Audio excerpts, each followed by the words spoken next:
Hey, good afternoon, everybody. This is the Tool Farts. I'm Chuck. I'm Lou. How we doing today? Doing okay. I think we survived that cold snap this past week. How Yeah, I about hope you? that's the last one we have this year. I don't need another one. We're gonna get one more because February, that's the coldest month here. Oh yeah, I know. Well, I tell you, my hands and fingers and my toes get cold, and log it out. It's all over for me. I You was got to looking at all toughen those up, old man. I was looking at all those pictures from relatives from Georgia and Florida down that area, and one of your aunts and one of your cousins posted with their children out playing in the snow. I said, that's all good, but I'm glad y'all are doing it, not me. Yeah, they got a lot of snow down, even down in the panhandle of Florida. Oh yeah, Galveston got snow. I was telling your mom. Panama City Beach, Florida, looked more like snow than sand. Yeah, you Sure don't. did. Boy, they had a lot of snow down that way.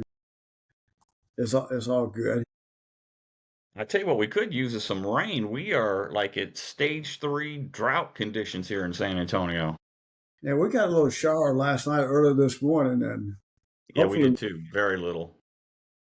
hopefully Not we'll enough to move the needle. next few days.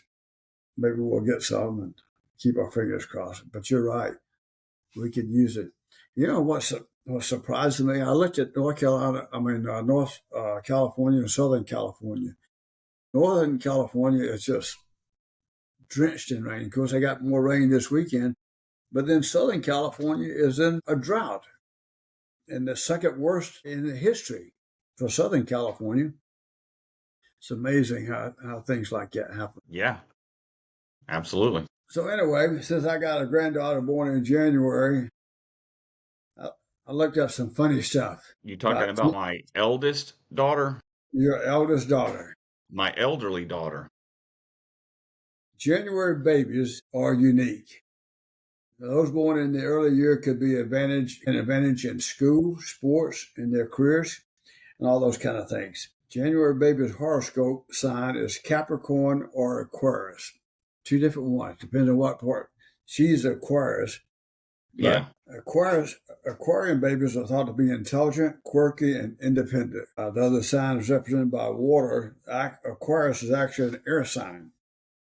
But January babies have a fiery birthstone. While you think snow and ice, the garnet is a deeply fiery red.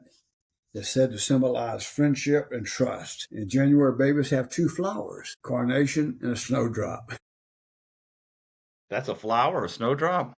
Yep, the delicate white snowdrop, one of the first buds to poke its petals to the ground in the spring. Then in Hollywood, a small study found that more celebrities were born during Aquarius season than on any other astrological sign. Some of the A-list people in January, a couple of them you'll really like. One is Oprah Winfrey's, Ellen DeGeneres, Justin Timberlake, Bradley Cooper, Florence Pugh. I have no idea who she is.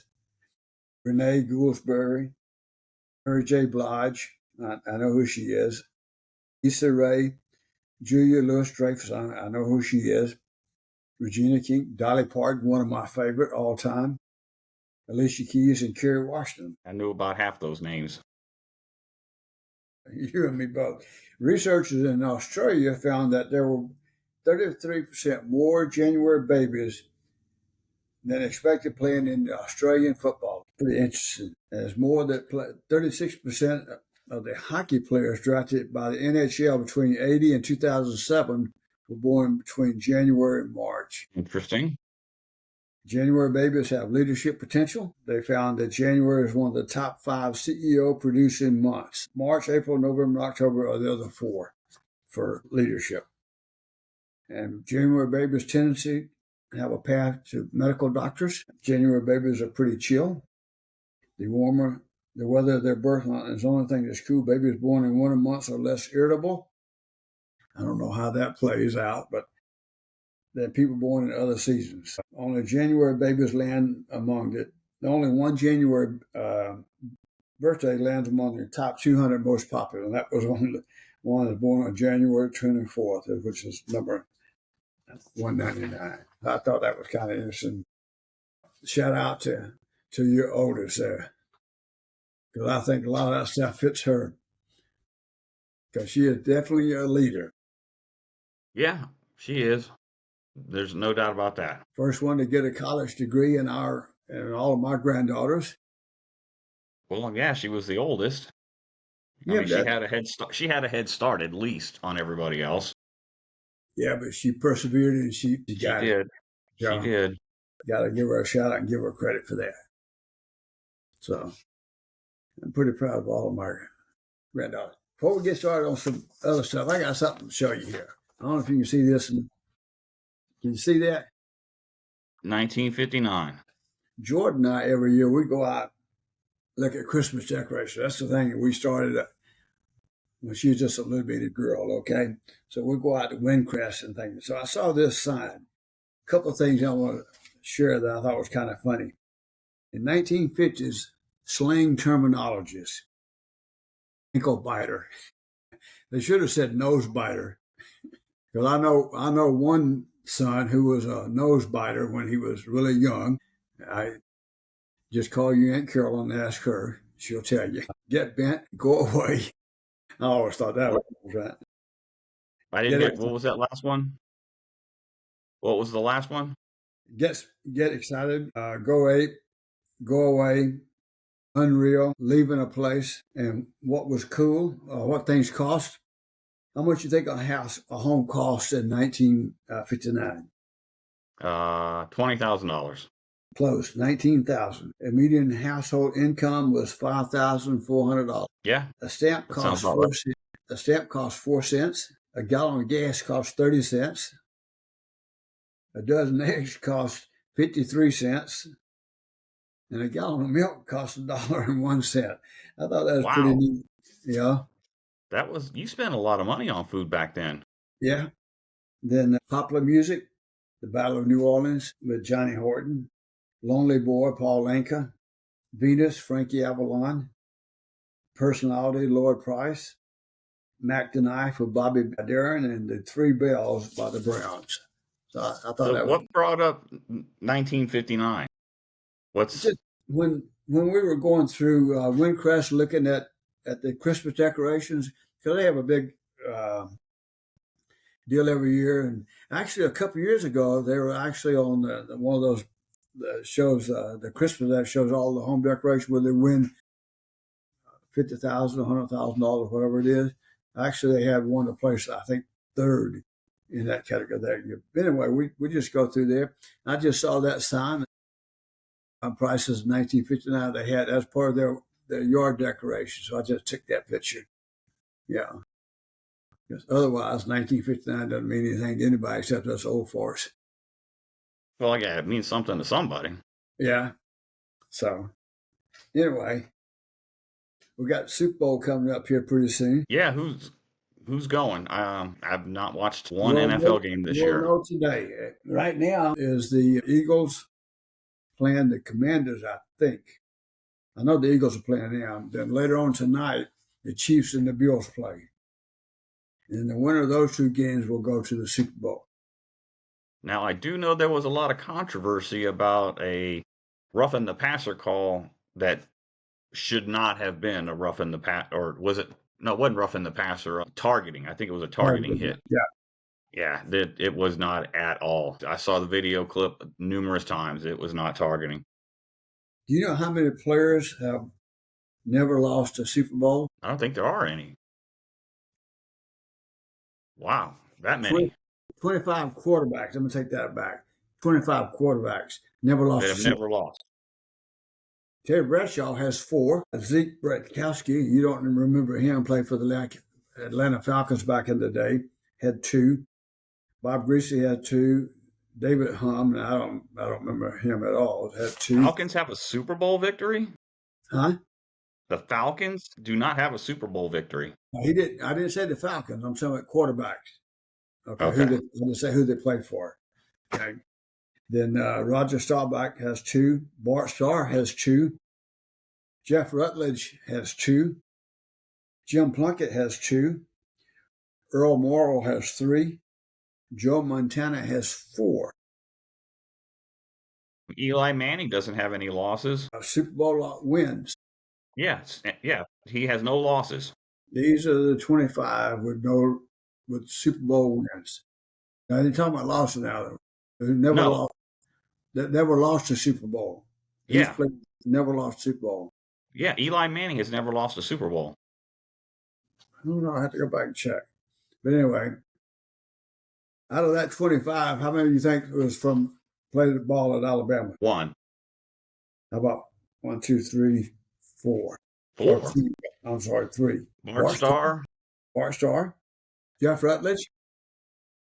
I did. Yeah. Hang on. Nope, Joe Namath. Alrighty. How many games have been played in January? Ooh, quite a few. Probably 40.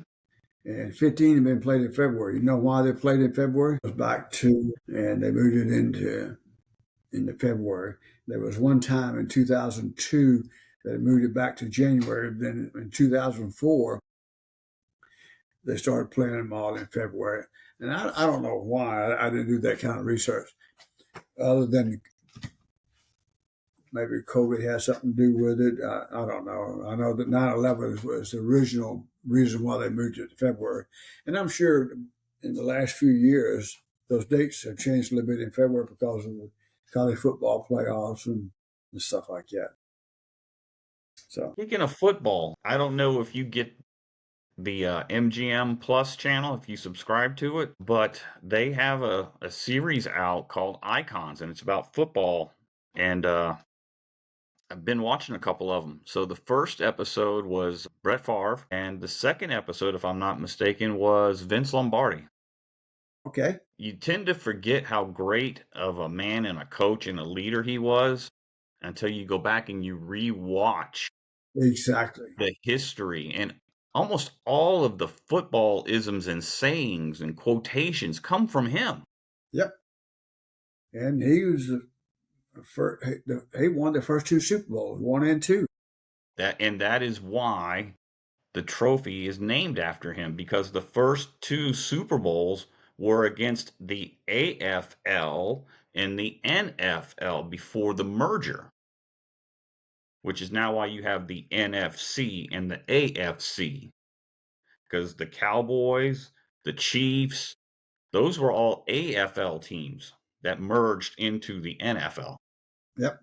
And there's been 8 franchises that have won consecutive Super Bowls. Cowboys, 49ers, Steelers, Green Bay. Did I say the Giants? The Giants, Patriots, Patriots, Chiefs. Chiefs, Green Bay, Miami Dolphins, Pittsburgh Steelers. And actually, Pittsburgh has accomplished that twice at 2 different times to win back. 49ers, Cowboys, Broncos, Patriots, and the Kansas City Chiefs. All great franchises. Yep, no franchise has won 3 in a row, even though some has come close to it. But nobody's won 3 in a row. So, All right, since we're doing this football trivia, who is the only coach that has gone undefeated from game one to the Super Bowl? Not total games, but just in the season, Miami from Dolphins, start to finish. Miami Dolphins coach, Shula. 1973, wasn't it? Yep, 73 Dolphins? yep. And what team did you play on The that 1975 Dolphins. got paraphernalia from Don Shula?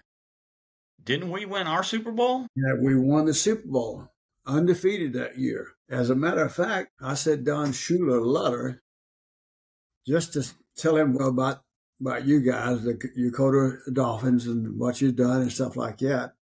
He actually responded in a letter and sent a lot of paraphernalia that we gave out to some of the kids. Well, everything he sent was given to all the kids on the Dakota Do you Dolphins. still have the letter? I had to go back and look. I don't know if I gave that letter to one of the players or if I kept it or what. I had to go back and make my notes, go back and look. But so it was just on a whim. I forgot one of the coaches and I were talking, and I said something about I need to write him a letter and see. But he did. He responded and sent some small stuff, that we gave out to the kids on the team. Not many coaches do that anymore, or we do. No. You don't hear about it. Yeah, because they're inundated with mail these days. Yep. Yep. And that goes back to kind of what we were talking about earlier about things with the coaches, history, and stuff like that. I guess some of the things that you were saying. Topics? Yep. So anyway, the Buffalo Bills have the most consecutive appearances with 4 from 90 to 90. The Dolphins 71 to 73, and Patriots 16 and 18. Only teams to have 3 consecutive appearances. All 3 teams are from the AFC East division.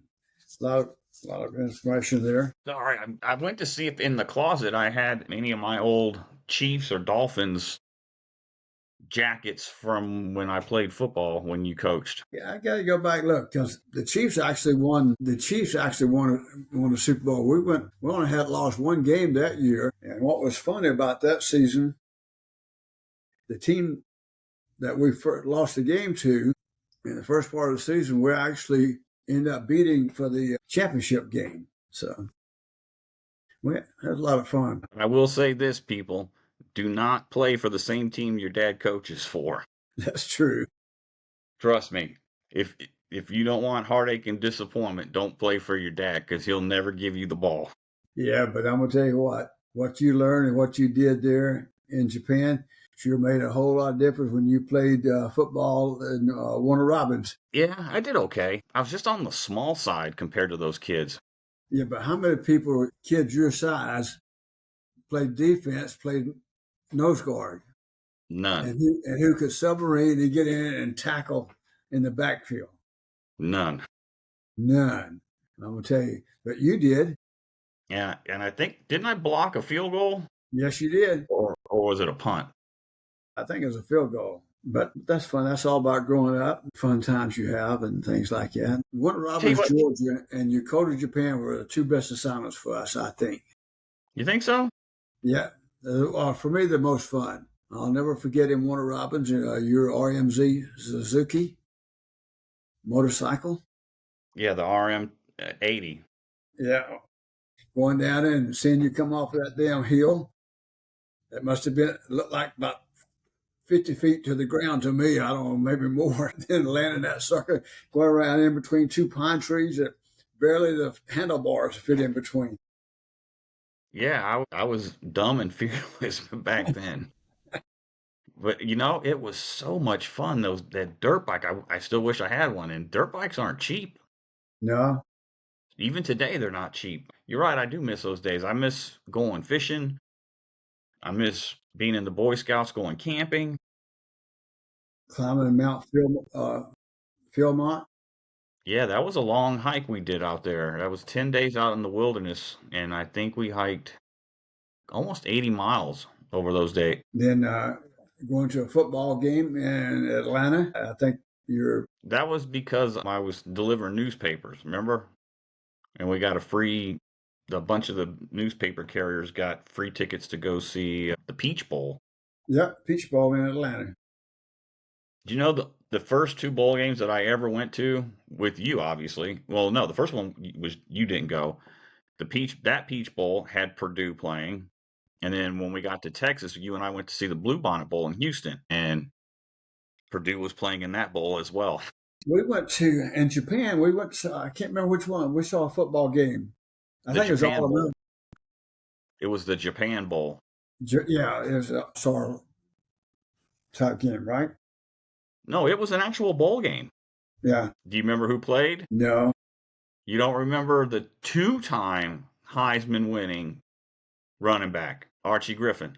Yeah. Yeah. He was at that bowl game. See what happens when you get old, you start forgetting stuff. But sometimes the good memories come back when you start talking about it, right? But I don't know if you remember Tony Lamarck or not. He was I do. I remember. at Maxwell with us with Maynard, and then he came over to Yokota. He and I got connected here lately on Facebook back and forth. When he came back from Japan, he went to Valdosta, Georgia, same place where Maynard was.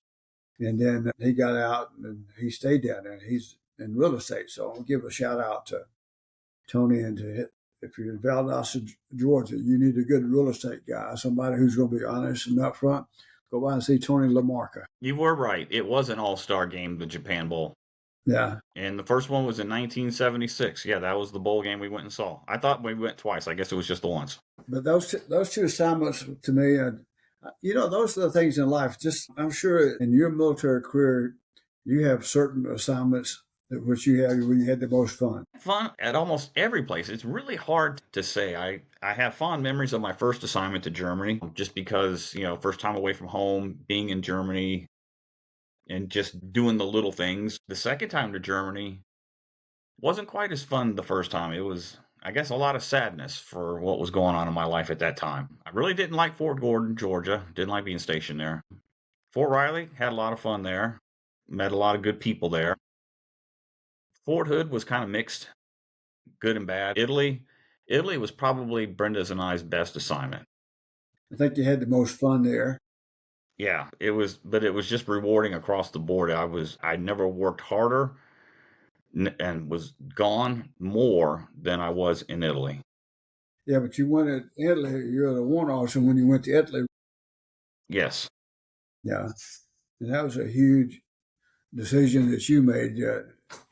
Transferred from the Well, list. just to get accepted, you're competing against your peers to get in, and then to make it through basically 6 weeks of hazing at Fort Rucker at the candidate course. It was not easy. It was not fun. And I'll tell you the thing, what makes me the most proud about all that. I remember one conversation you and I had. You said, "Dad, I want to make a difference with." You're talking about the enlisted man, and I told you, get your degree, get your commission. So what you do? You got your a warrant commission. That's the best commission you can have. In fact, I just saw it the other day. I hadn't read anything about it. At the Air Force, I think you're starting to bring back the warrant commission. Yeah, they've already brought them back. Our unit is getting 4, and the first one is supposed to arrive in my unit on the first, or not the first, tomorrow. Supposed to get to the unit tomorrow, and my boss has already had me writing up a bunch of information on what we're going to do and where we're going to place them. He asked me, "Hey, where do you want to put these 4 people in the squadron?" So I gave him my plan. He's blessed off on it based on the training that the Army warrants are going through that are of equivalent to the Air Force. That's how I've got them racked and stacked, and I've written probably like a 4 or 5 page paper for him I think that's on how we're great. going to get after that. You have any idea why the Air Force decided to bring back the warrant program? There's a lot of reasons, because for all of the years that I worked for the Air Force, I kept hearing, the talk from senior leadership. We will never bring back warrants. We will never bring back warrants, because the enlisted force were saying, bring back the warrants. We want to be warrant. And I think and cyber is the only career field in the Air Force that is getting warrants right now. Okay. Only cyber, no other career fields. And I think it has to do with retention, as well as I think the Air Force is starting to look around at the other services and seeing how they're operating. The Air Force has even gone to the A staff construct, which all of the other services have it. They don't call it A staff because A is for air. The Navy has N staff. The Army and Marines have S staff at the brigade and below, but at the general officer level, they have it G. So G for ground, N for Navy or naval, and A for air. Yeah, And the Air Force never really had their construct built after that A1, 2, A3, A4, A5, A6 construct, where each one of those numbers means something. Like 1 is admin and personnel, 2 is intel, 3 is operations, 4 is supply and logistics. They didn't do it that way. They did it with 2 letters, like the DO, the director of operations. I don't know. What was it like in security police? How were you guys organized? by flights. Well, they still have flights. We call them platoons in the Army. Yeah, but But then I mean, the squadron structure or the group structure. you had squadron commanders and you had XOs. Yeah, but if you had to go get something done administrative, what staff office did you go to? Usually went to the chief. A lot of that stuff I don't really recall anymore, but we had a superintendent that we went to, which is enlisted. Then you went to, usually you had a junior officer right above that, an XO type thing, and that's pretty much it. most of the organizations I was with were relatively small units, so it wasn't anything at the command level or staff level. So I'm not sure how they organize, what terminology they use. In the Army at the company level, you don't have staffs. You have it at the battalion and above. But I really think the warrant is a great position. You have a lot of NCOs who want to do more, but they don't want the political politics. Because I think, in my personal opinion, when you get to be an officer, sometimes there's some political aspects to where it shouldn't be, but there is. There is in the senior NCO ranks too, though. I was just fixing to say in the senior NCO ranks too, and there are so many NCOs and people who want to be officers who want to make a difference and do it at the one officer rank. Then you W1, 2, 3, 4, 5. That's a lot of responsibility, and you get the best of both worlds. Yeah, that's that. You get somebody who's been with the young guys, who knows what the hell they're doing, who knows what they're going through, understands that. And I'm a diversion for a second. That's why I like Pete Hegseth as the Secretary of Defense. We got a guy. We need to take care of the ground troops. We need to understand what those people on the ground are doing. And sometimes you've always heard me say, "Don't forget where you come from," and there's nothing more true than in the military about that. So, same way with doctors and lawyers. When you get in there, you can't forget where you come from. You got to remember what these people are like. Then when you get out to be here, and then you got to balance those things out. And when you do that, then you become a great officer. And that's what I remember best, and what I'm most proud of you about when you got your warrant commission. Thank you. You make a difference. Tried. I hope I did. You did. I can tell you did. Just look at where you're at now. No, but I mean, I hope I made a difference in somebody's life. If I made it better, that's to me that was my job, was to make somebody else's life better. Well, you did. Look at all the friendship that you have from all around the world. I see some of the things that gets posted sometimes, and the contacts you have and people who respond. That's influence. I hope so.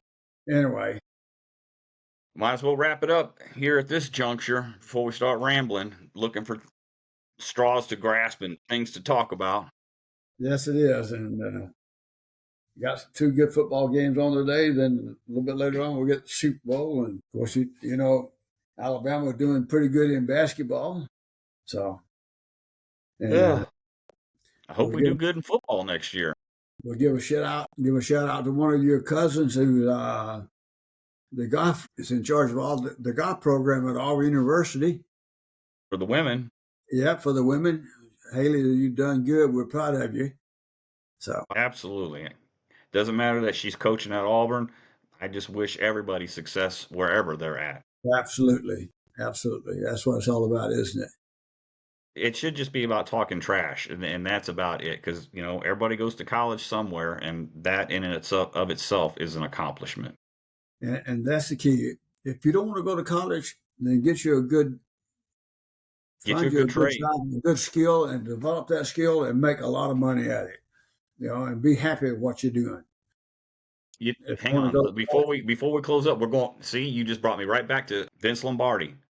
He always said, whatever it is you're going to do in life, you should always want to be the best. You should never want to settle for second or mediocrity. absolutely. Everything you do should be with passion, drive, and strive to be the best at whatever it is you do. And what other famous coach you can think of who has said similar type things? Bear Bryant. Right, yeah. Bear Bryant, So, and they were very unconventional if you compare it to today's time, but they sure were some smart men. And then, Well, yeah, and the coaches, they change with the time because the people change with the time. And those men came from a very hard era, and they were coaching young men who came from very hard Scrabble backgrounds, very rural, very country, very and, hard working, proud people. and there's one other coach, I can't remember her name now. but she was the coach of the Tennessee Volunteers women basketball team. I know who you're talking about. Yeah, Pat Pat, Summitt. Pat yeah, Summitt. yes. Pat Summitt. She is a She giant in coaching. is one of those coaches like Bear Bryant, Vince Lombardi, who elevated the sport because she took care of people. She knew how to talk to them and develop them and make them better in their life. Yep. And So I think that's probably a common theme we should maybe take on as an approach as part of our podcast, where we look through history at people in whatever profession that they're in who were not just successful in their job, but they were successful because of who and what they did with and for people. Like maybe that's something we should as a theme.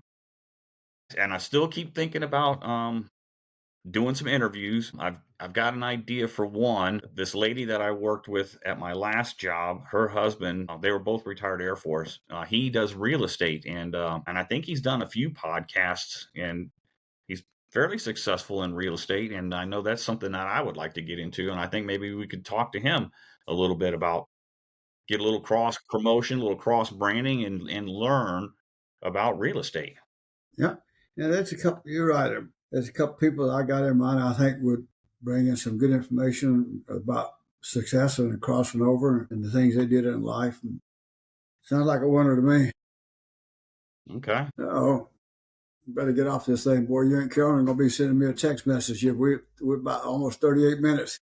Yeah, hopefully AI and Riverside will help me cut it down to about 35 minutes. It cuts out a lot of the dead space. Sounds like good. All All right. right, we'll Y'all see take you. care, everybody. Love you, man. All right, bye. Love y'all.